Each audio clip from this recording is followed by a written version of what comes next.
quiero invitar es a que presentarles en clave histórica cómo fue, ¿no? Cómo fue que se enseñó a leer y escribir en la Argentina.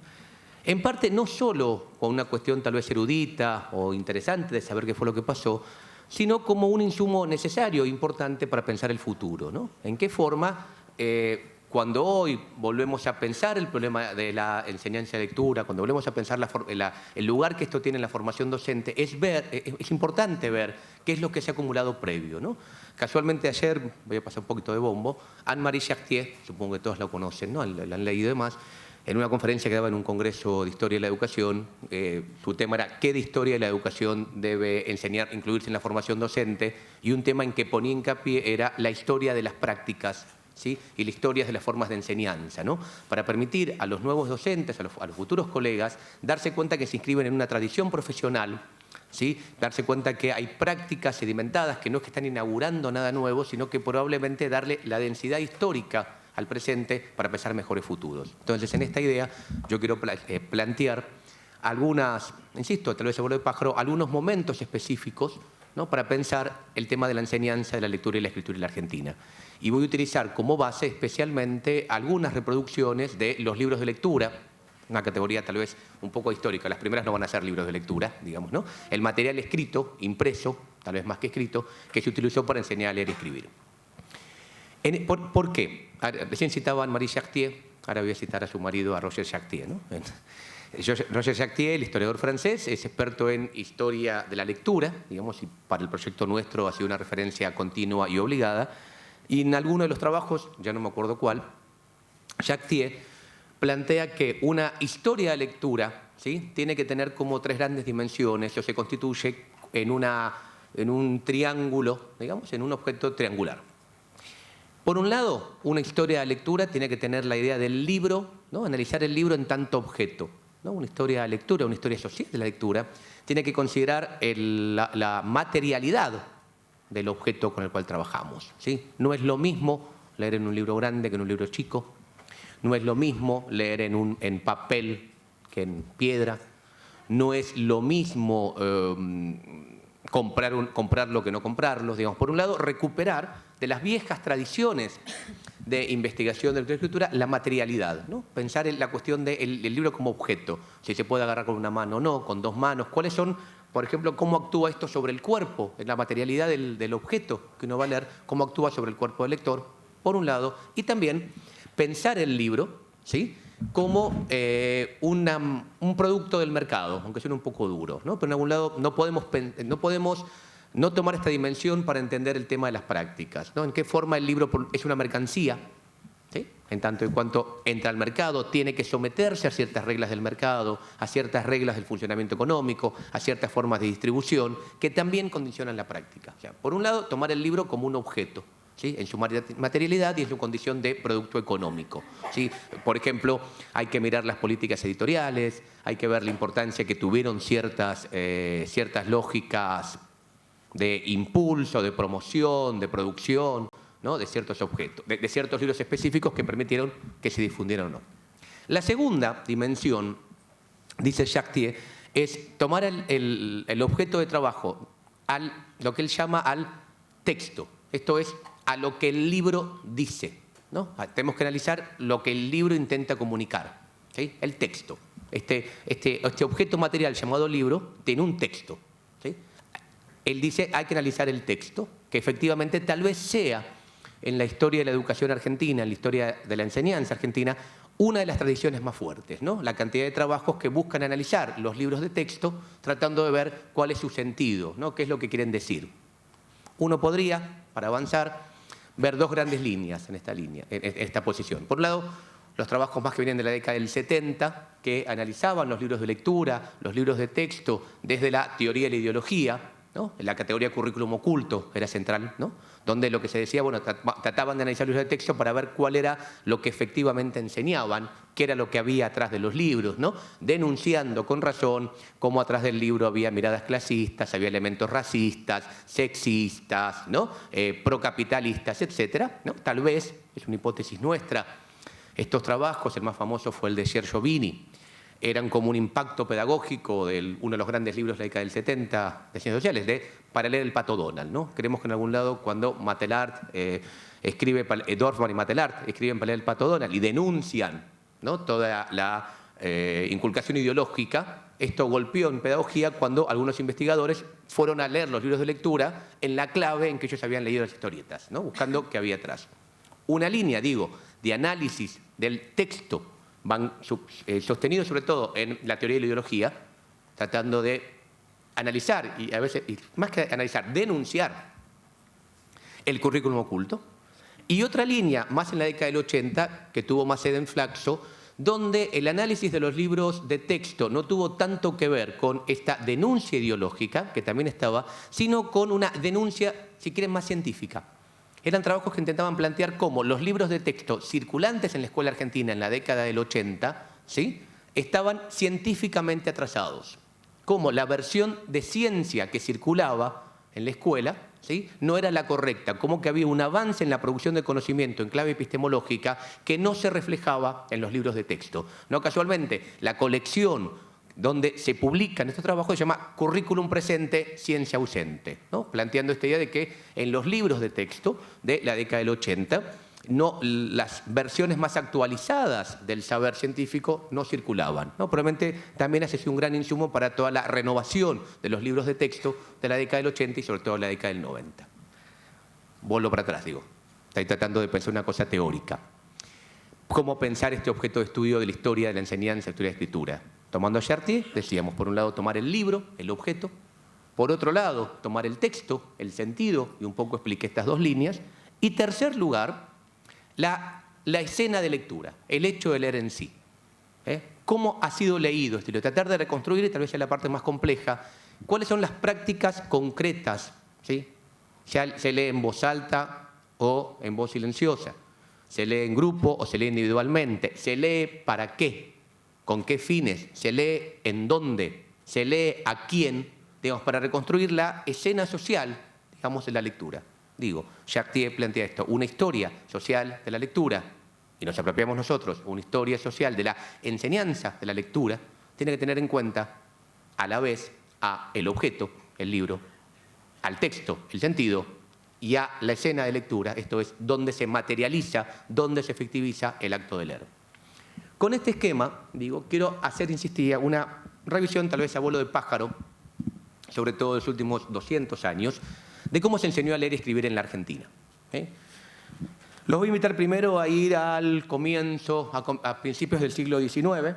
Generalmente se empezaba a leer con este primer material, se llama Cartilla o Silabario, y es bastante avanzado, aunque no parezca, digamos, es de los más didactizados. La idea era que primero lo primero que había que entender, lo primero que había que aprender para leer y escribir era el abecedario. ¿Sí? La unidad de sentido, y vamos a explicar esto, se partía de la idea de que el sentido estaba dado por la letra. Lo primero que había que leer era la letra. Por eso lo primero era aprender de memoria el abecedario. ¿Ven? Lo tienen ahí. Esto está bastante didactizado, porque fíjense que están separados las vocales de las consonantes. Dice número 1, número 2. Uno puede ver cómo hay una especie de actuación didáctica sobre esto. ¿Me siguen? Para ordenarlo. Pero tradicionalmente era todo el abecedario.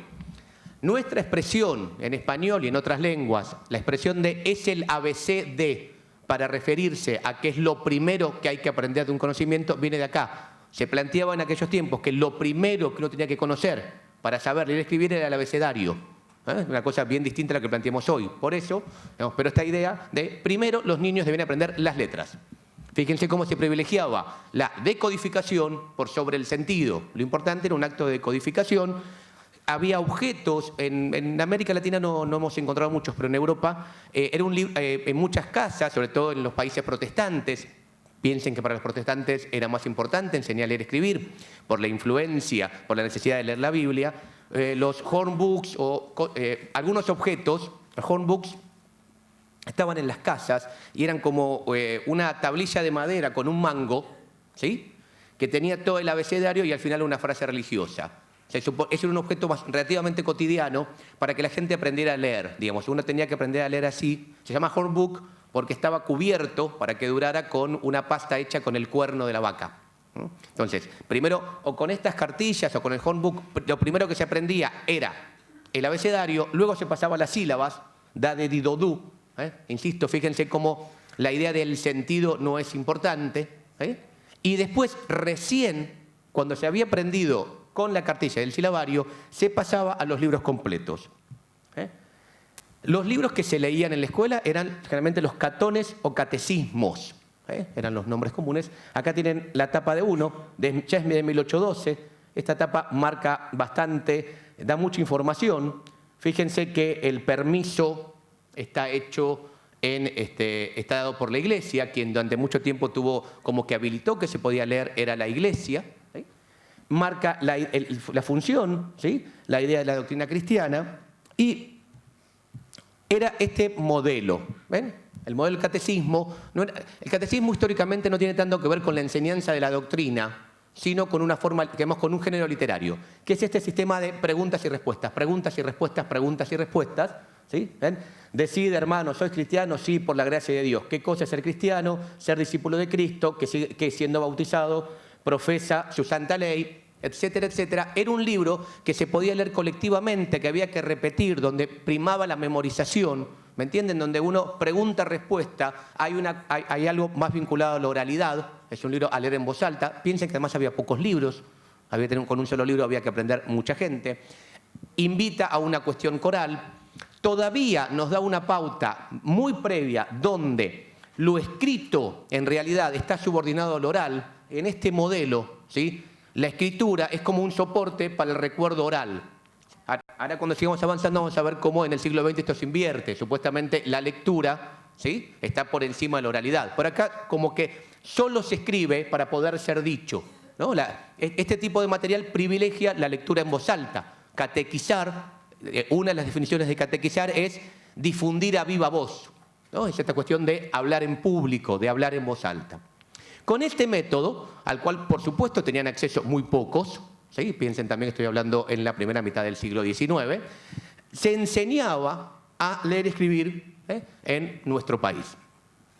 Hacia la segunda mitad del siglo XIX, los cambios van a ser importantes, ¿no? La escuela como forma educativa va a triunfar, van a ir imponiéndose las ideas de la escuela obligatoria, la idea de que todo el mundo tiene que saber leer y escribir, la ley 1420, la aparición de la formación docente, todo el modelo del normalismo, etcétera, etcétera, que va a dar lugar a una revolución importante en cómo enseñar a leer y escribir. Lo que se va a constituir en ese momento es lo que llamamos el libro de lectura clásico y moderno, el famoso libro de lectura, que era más chico, de otros tamaños. Por ejemplo, les voy a poner, uno de los más tradicionales fue El Nene, ¿sí? De Andrés Ferreira. Este libro se empezó a editar la primera vez en 1898, la última edición registrada que tenemos es de 1959.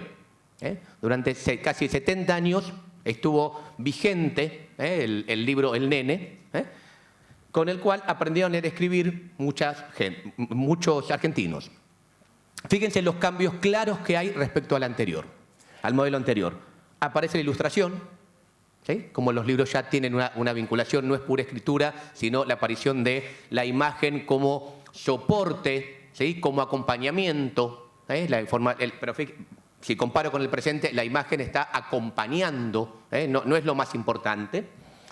Están editados en Argentina, muy importante, Ángel Estrada, cómo comienza a constituirse una industria nacional de la impresión. Los libros anteriormente o eran importados o eran impresos, como el anterior, por la imprenta de los niños Expósitos, pero que era muy chico, era una cosa como muy artesanal. Aquí, si bien es una empresa familiar todavía, comienza a aparecer la idea de libros editados y escritos en Argentina. Los autores pasan a ser argentinos y específicamente, si ustedes miran, el autor es Andrés Ferreira, que es profesor normal, ¿sí? Inspector técnico general de instrucción primaria. Empiezan a aparecer, quienes empiezan a escribir los libros de lectura pasan a ser los propios docentes.